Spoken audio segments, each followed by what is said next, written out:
लोकसभा चुनाव के मद्देनजर आम आदमी पार्टी ने अपनी दूसरी सूची उम्मीदवारों की जारी कर दी है।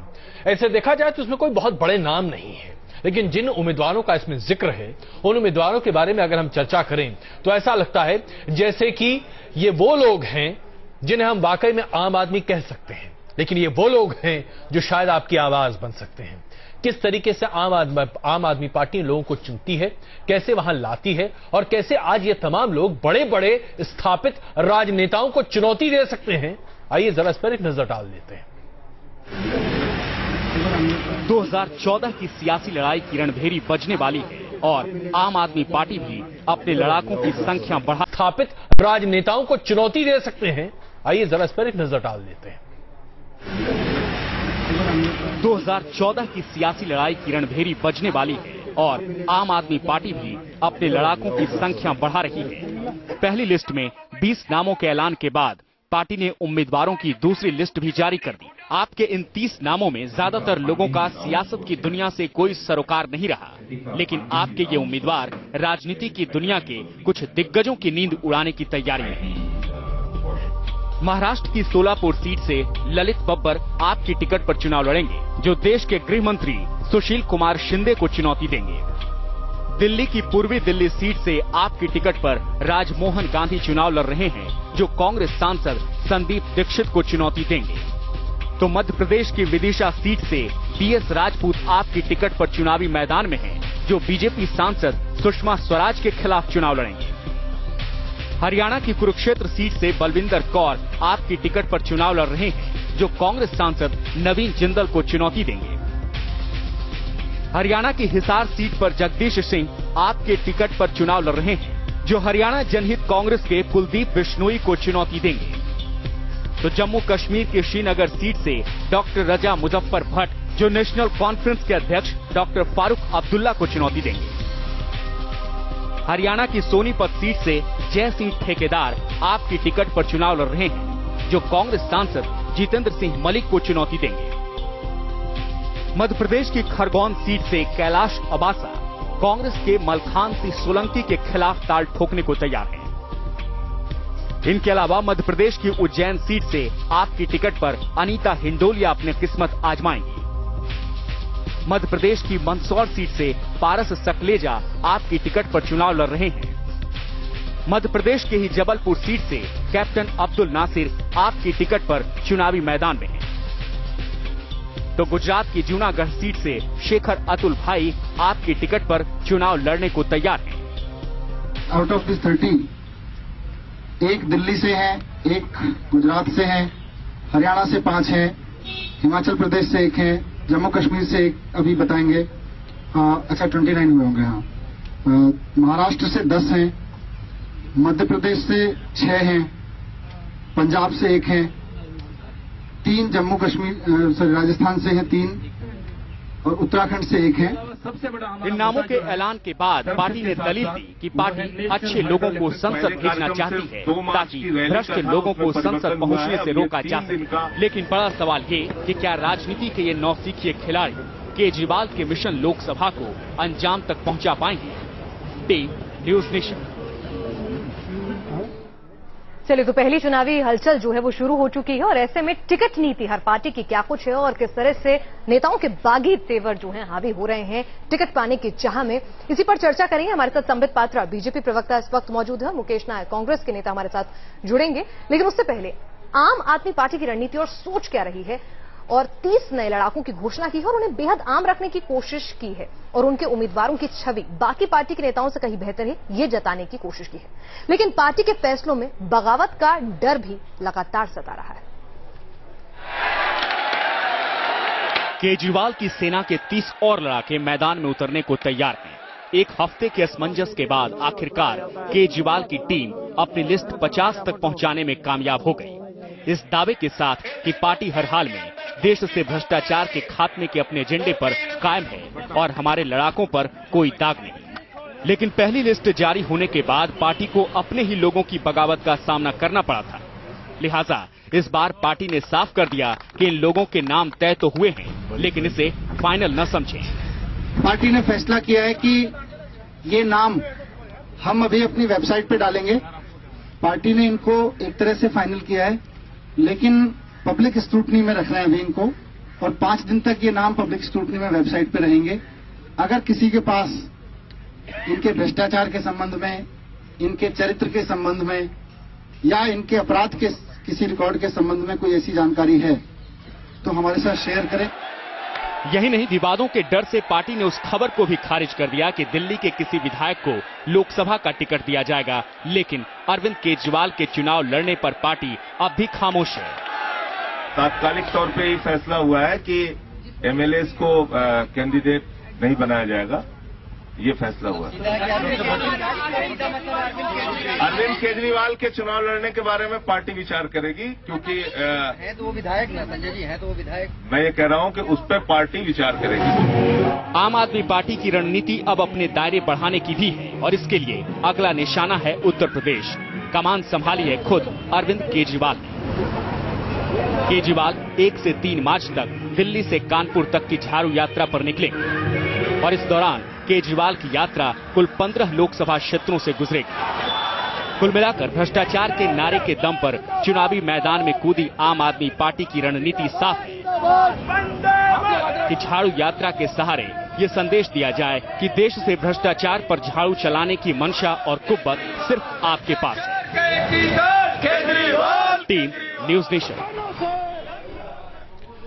तो आम आदमी पार्टी की तैयारियों का आप बखूबी देख रहे हैं, लेकिन जाहिर सी बात है जो चुनौती दी जा रही है स्थापित नेताओं को अपने आप में काफी बड़ी है। मुकेश नायक जी, आम आदमी पार्टी ऐसे उम्मीदवारों को आपके बड़े बड़े दिग्गज नेताओं के सामने खड़ी कर रही है जो शायद देखा जाए तो राजनीति से या तो बहुत परे रहे हैं या फिर जिनका राजनीतिक अस्तित्व रहा ही नहीं है। ऐसे में यह कहना बड़ा आसान होगा कि भाई आपके नेता बहुत आसानी से जीत सकते हैं, लेकिन क्या यही वास्तविकता है? क्या आप आम आदमी पार्टी के तमाम उम्मीदवारों को उतनी ही संजीदगी या गैर संजीदगी से लेते हुए दिखाई देंगे? देखिए, चुनाव में हमेशा किसी भी को कमजोर समझ के हम व्यवहार नहीं करते हैं। जहां तक आम आदमी पार्टी के उम्मीदवारों का प्रश्न है, अभी आपने स्वयं बताया कि अभी जितने भी कैंडिडेट 30 उम्मीदवार इन्होंने घोषित किए हैं, ये इन्होंने अभी पब्लिक स्क्रूटनी पर रखे हैं। जब पब्लिक से रिएक्शन आएगा उसके बाद ये फाइनल करेंगे। एक व्यक्ति को इन्होंने मध्य प्रदेश से टिकट दिया है, पारस सकलेचा जी को रतलाम से जी। इन्हें अभी कोर्ट ने, उच्च न्यायालय ने इनका चुनाव खारिज किया और इस आधार पर खारिज किया कि इन्होंने अपने अपोजिशन कैंडिडेट पर जो आरोप लगाए वो निराधार थे और इन्होंने गलत तरीके का इस्तेमाल किया। अगर ऐसे कैंडिडेट इन्हें चुनाव में लड़ाना है तो जो ईमानदारी का ढोल ये पीट रहा है पूरे देश में, उस पर प्रश्न चिन्ह खड़ा हो जाएगा। दूसरी बात मैं ये कहना चाहता हूं कि 550 से ज्यादा लोकसभा के उम्मीदवार देश के चुनाव में लड़ाना है। अभी दिल्ली के चुनाव में जितने आम आदमी पार्टी को वोट मिले, जाहिर सी बात है, इसमें कोई शक नहीं है कि देखिए हर सीट पर तो ये चुनाव लड़ाने नहीं जा रहे हैं। 350 के आसपास इनका टारगेट है, हो सकता है 400 तक चले जाएं। मुद्दा यहां नहीं है कि कितने उम्मीदवार खड़े करते हैं, मुद्दा दरअसल यहां पर यह है कि बड़े स्थापित नेताओं की चुनौती ऐसे लोगों के सामने है जो कि खुद अपने आप में राजनेता नहीं है। मैं यहां पर संबित पात्रा को भी शामिल करना चाहूंगा इस चर्चा में। संबित जी, भारतीय जनता पार्टी के भी बड़े बड़े नामी गिरामी नेताओं के सामने ऐसे लोग हैं जो कि अभी तक या तो एनजीओ के संबंधित रहे हैं या फिर जिनका देखा जाए तो राजनीतिक भविष्य या अस्तित्व रहा ही नहीं है। आपके पूर्व अध्यक्ष नितिन गडकरी के सामने जो व्यक्ति आज आम आदमी पार्टी का उम्मीदवार है, उसका कोई ऐसा राजनीतिक भविष्य नहीं है। लेकिन राजनीतिक भविष्य मतलब अतीत तो नहीं रहा है, मगर करप्शन का अतीत जरूर रहा है। मैं व्यक्तिगत नहीं होते हुए कहूंगा कि आप तमाम अखबारों के रिपोर्ट्स को देखेंगे तो अंजलि दमानिया जी के ऊपर कहीं न कहीं लैंड ग्रैबिंग तक का केस लगा हुआ है। खैर ये अभी कोर्ट में है तो स्थापित नहीं है, कहने को हम कुछ भी कह दें। वो भी अंजलि दमानिया जी भी कई बार पेपर हिला हिला के नितिन गडकरी जी के खिलाफ प्रेस कॉन्फ्रेंस कर रही थी, मगर वो भी कुछ स्थापित नहीं हुआ है। मगर अब मुद्दे पर आते हैं बहुत सीरियस नोट पे। ये लोकतंत्र में स्वागत योग्य है कि नए लोग राजनीति में आए, चुनाव लड़ें और एक्सपीरियंस गेन करें, मगर ये डेंजरस प्रेडिकामेंट है कि नीतियों से पहले आप चुनाव लड़ना चाहते हैं और सीट वितरण की बात करते हैं। पहले आप अपनी पॉलिसीज बनाते, पहले आप अपनी नीतियों को निर्धारित करते कि आपकी एक्सटर्नल अफेयर्स पॉलिसी क्या है, आपका फॉरेन अफेयर पॉलिसी क्या है, आप किस आधार पर अपनी इकोनॉमी को आगे बढ़ाएंगे। मगर नहीं, आपने नीतियों को नहीं दिखाया, सीट को बढ़ाया। और एक अंतिम लास्ट में कहूंगा, क्योंकि कांग्रेस के विजावी भी बड़े बड़े लीडर्स उनके लड़ रहे हैं, तो आप देखिए अमेठी सीट को ही आप ले लीजिए जहां से राहुल गांधी लड़ने वाले हैं। आप देखिए कुमार विश्वास उनके खिलाफ लड़ रहे हैं। आप कॉम्बिनेशन देखिए, एक कुमार हैं जो विश्वास खो बैठे हैं कांग्रेस की तरफ से, एक कुमार हैं जो विश्वास खो बैठे हैं, और दूसरे विश्वास हैं जो अभी कुमार हैं, अर्थात इनएक्सपीरियंस्ड हैं। आप देखिए, केवल करप्शन के खिलाफ लड़ना है, लेकिन ऐसा संबित जी, हर बार इनएक्सपीरियंस की बात नहीं कही जा सकती ना। जब तक आप मैदान में जाएंगे नहीं, तब तक सीखेंगे कैसे? नहीं, देखिए, मैंने कहा ना कि ये बहुत स्वागत योग्य है कि नए लोग आए, मगर संपूर्ण रूप से नए संसद का अर्थ ये नहीं होता है कि पूरा इनएक्सपीरियंस लौट आ जाए। नए संसद का अर्थ होता है नए और पुराने का मिश्रण। बिल्कुल, आप जो अब आपकी पार्टी से कांग्रेस से तो लोग लाएंगे नहीं, अब जो उनकी पार्टी में शामिल लिए होगा, हुए हैं, हमारी पार्टी और कांग्रेस से भी लोग लिए हुए हैं, ऐसी बात नहीं है। संबित जी, मैं जरा इस चर्चा को थोड़ा, मान लीजिए कि आज मैं जरा डेविल्स एडवोकेट बन जाता हूं, जब तक कि आम आदमी पार्टी के प्रवक्ता जो हमारे साथ नहीं जुड़ते हैं, मान लीजिए कि फर्ज कुछ देर के लिए मैंने आम आदमी पार्टी का चोला पहन लिया। अब जरा आप मुझे ये बताइए। मैं भी कह देता हूँ, कई लोग पहन रहे हैं आजकल एडिटर। मजाक में मेरी ऐसी ना कोई मंशा है और ना मैं राजनीति में जाना चाहता हूं, मैं पत्रकार हूं, इतना ही काफी, यहीं से रिटायर कर जाऊं काफी है। लेकिन यह बताइए, जिस तरीके से आप लोग आम आदमी पार्टी के उम्मीदवारों को खारिज करते जा रहे हैं, आपने अमेठी का जिक्र किया। मुकेश नायक जी, मैं चाहूंगा आप इसको जरा अच्छे से सुनिएगा। आज हम रात में 9 बजे एक खास कार्यक्रम पेश कर रहे हैं, जहां कुमार विश्वास के साथ मैंने खुद बातचीत की अमेठी में, वहां तमाम लोगों के साथ। और अमेठी में 2012 में मैंने एक लेख भी लिखा था, जब उस वक्त मैं एक दूसरी जगह था, और अखबार में ये लेख छपा था कि किस तरीके से कांग्रेस की हाल वहां पर बहुत बुरी है। और ये मैं आपको अभी भी कह रहा हूं, मैंने वहां कोई परिवर्तन नहीं पाया, ये मैंने ट्वीट भी किया है।